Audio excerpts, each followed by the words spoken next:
UK budget on the 18th, and given the general election not long after, it's bound to be a piece of political theatre, and moves on tax will be closely scrutinised. But how much room is there for tax increases, given that the ratio of tax revenue to GDP has held pretty steady at around 35% or so for 50 years? What's really needed is a significant boost in productivity. Well, that's according to the Centre for Policy Studies, and with me in the studio is Adam Memon, Head of Economic Research at the CPS. Thanks very much indeed for joining us on Share Radio, Adam. It's always good to have you in the studio. Interesting paper and very timely, of course. Why is it that it seems that taxes as a proportion of GDP have held so steady and haven't really altered, whatever the complexion of the political party in power?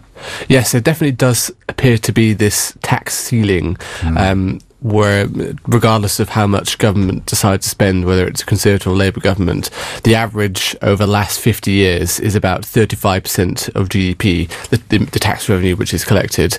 If you some governments have been able to take it up to about 37%. A couple times has reached 38%, but you really can't get much above that. That's one way of measuring it. The OBR uses another measurement called current receipts, which is pretty similar, and the average there is about 38%, and there's really not much volatility. Although, even by the OBR measure, it hasn't got up to 38% since 1989. So, really, the capacity for getting much further higher than where we already are seems to be quite limited. You make the point that sustained productivity growth is really at the heart of raising living standards, getting people into work and getting them more productive, and therefore raising revenue. That seems to be the heart of the thrust of this paper. Yes, that's absolutely true. Without productivity, so without making more for every hour, getting more for every pound we invest, then living standards aren't going to rise. That's certainly on the long-term perspective. There's a danger sometimes of looking at productivity just as the residual of employment and output. It's worthwhile looking at productivity on a lower level, so looking at how it's changed in different industries. So in manufacturing, for example, over the last year, productivity growth has been quite strong, about 5% growth, but in finance, in other sectors of the economy, it's done rather less well.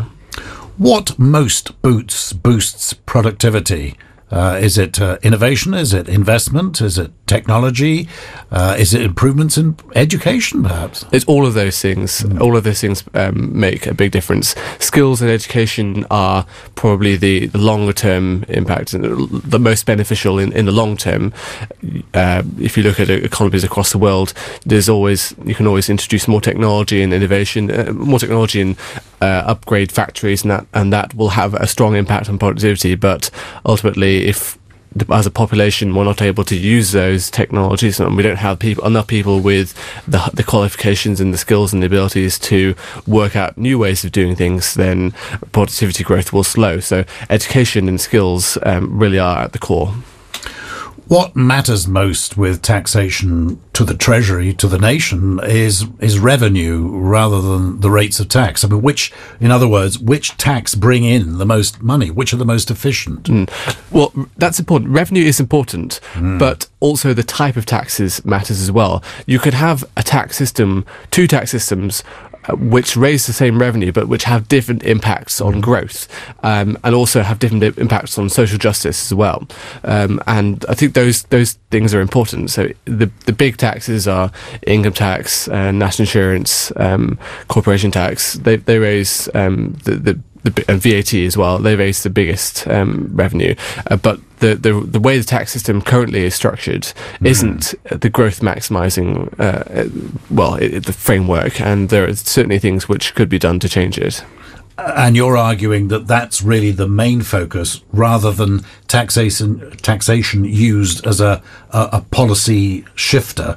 You're saying it should be a revenue raiser. Well, obviously we need to raise revenue to pay for public services, and the point that I'm making is that there's a limit to how much we can go there, how much more revenue we can generate. But at the same time, we should consider the growth impact of different taxes, and different taxes have not all taxes are equal. Well, for example, corporation tax. There is a difference between the parties on that issue.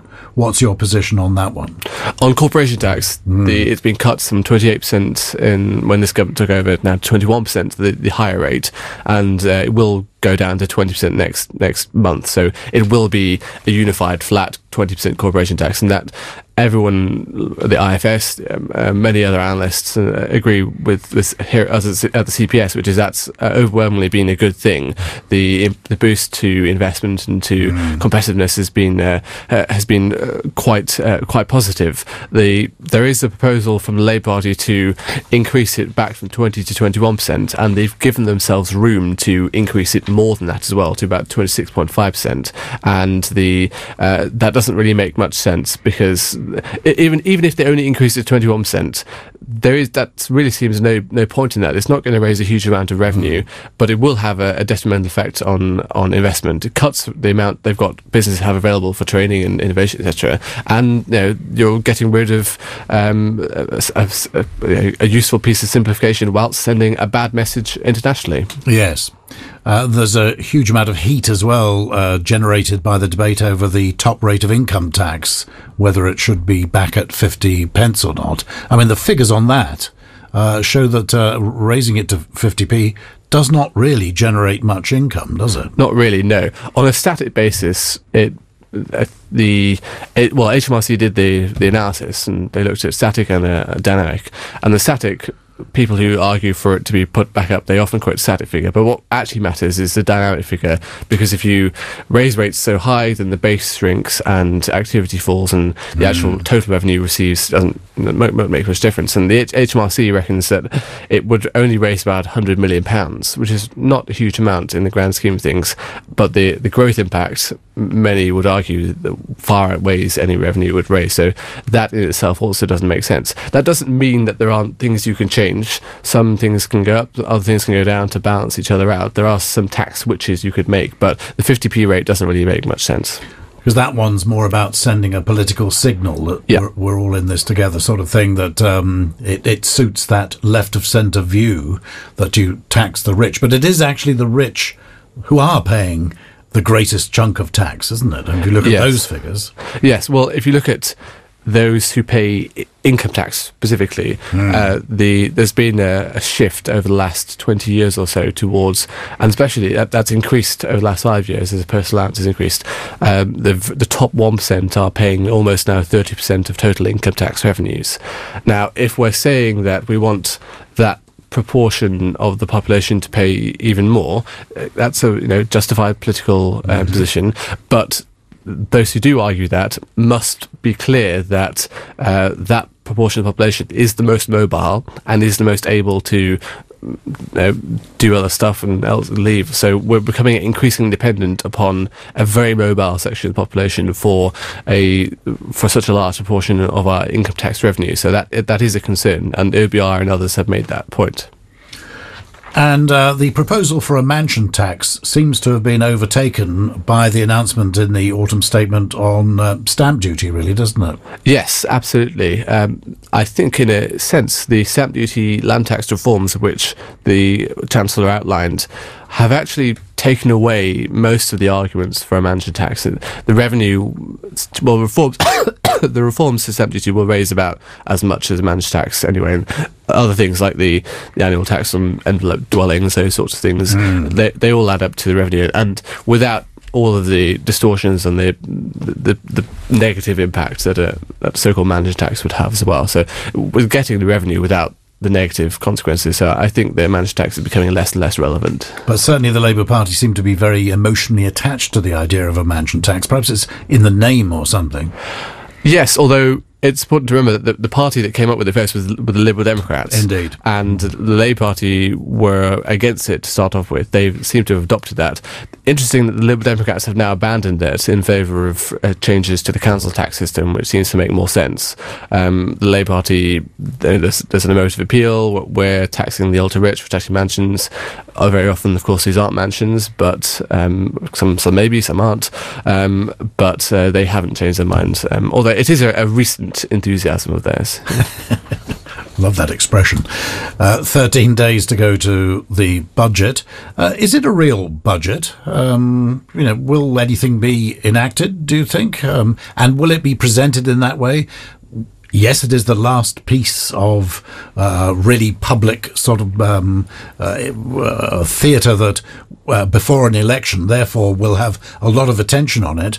But will any of its contents... I suppose it depends who gets elected, doesn't it? But how do you view the budget and how real it is?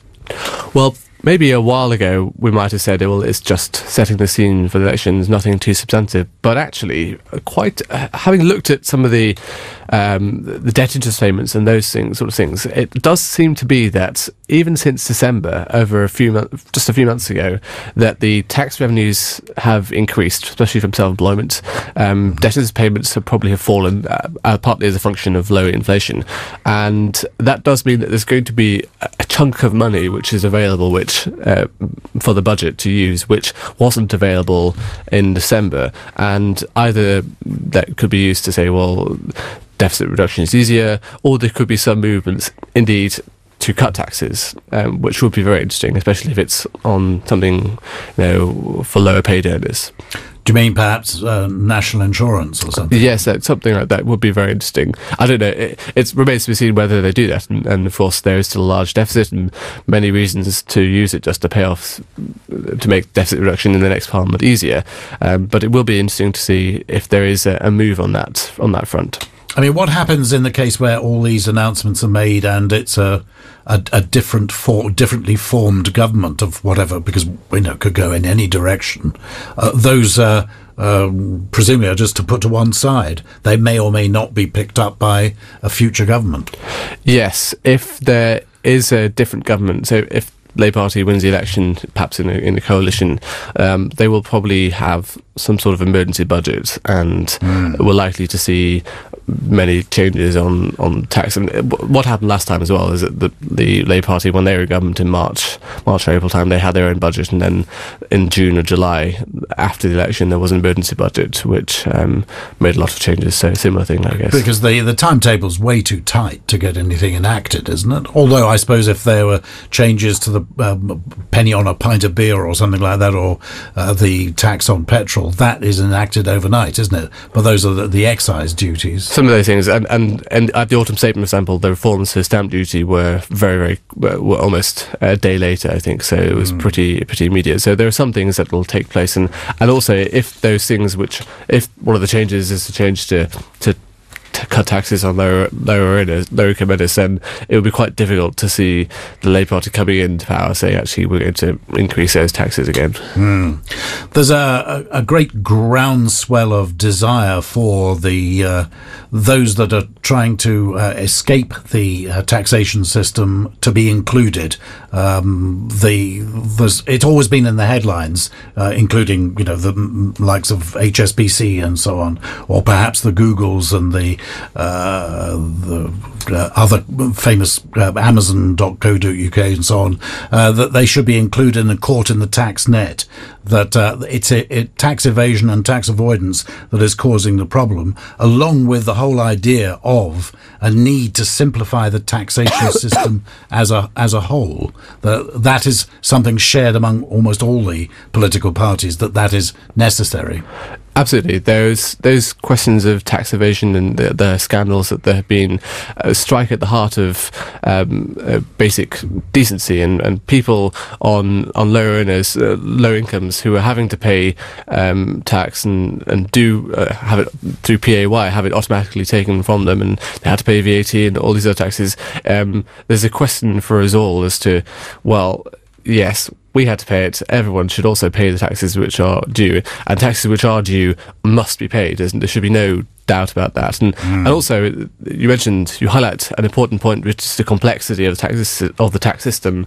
There's loads of discounts, reliefs. They all add up and make it much easier for this sort of avoidance. And somebody on minimum wage working full time will justifiably ask, why am I paying income tax when caviar is VAT exempt? Yes.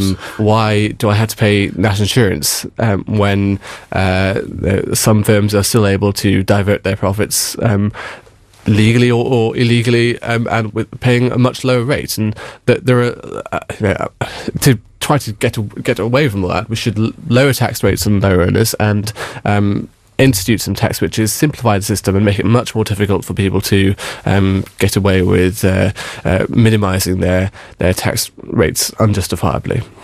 Looking back over the history of elections, so many times, I'm not sure if it's every time, but so many times, straight after an election, taxes are raised. It has been calculated just how consistent that idea of taxes rising after an election.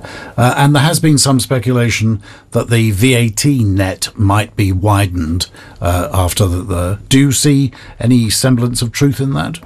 Well, the IFS has done where they run the numbers on that, and they do show that after elections, taxes do tend to rise. Sometimes there's a large deficit. You need to find a way to plug that hole. On the VAT, I don't think that there is a strong case for another rise in VAT, even under the Labour Party's ruled it out, and others have as well. But maybe widening it to include caviar. There's absolutely a case for ending some discounts. Must be also careful that you don't do it on things like children's clothes, and there's a possible question for... It's a delicate area. Yes, yeah. And of course the government did try in 2012 and with some elements of simplification, like the passive tax and that sort of stuff. So it has to be careful that simplification comes alongside social justice and not unduly damaging industry as well, because I mean the industry of books, I think they have a discounted VAT system, but then you could argue, well, simplification means put the VAT up, but then would the industry survive given the competition that it faces if it had to pay higher VAT? That's unclear. So those questions must be considered as well. But generally you want to move in the case of simplification, and where the big moves in simplification will happen is not on VAT but on the corporate side, the very large that sort of side of things, and that's where more effort needs to be made. Adam, thanks very much. That was Adam Memon, Head of Economic Research at the Centre for Policy Studies. Thank you, Adam, for being with us. Thank you. Jargon Busters, leading you through the financial labyrinth. The difference between evasion and avoidance is more than mere semantics.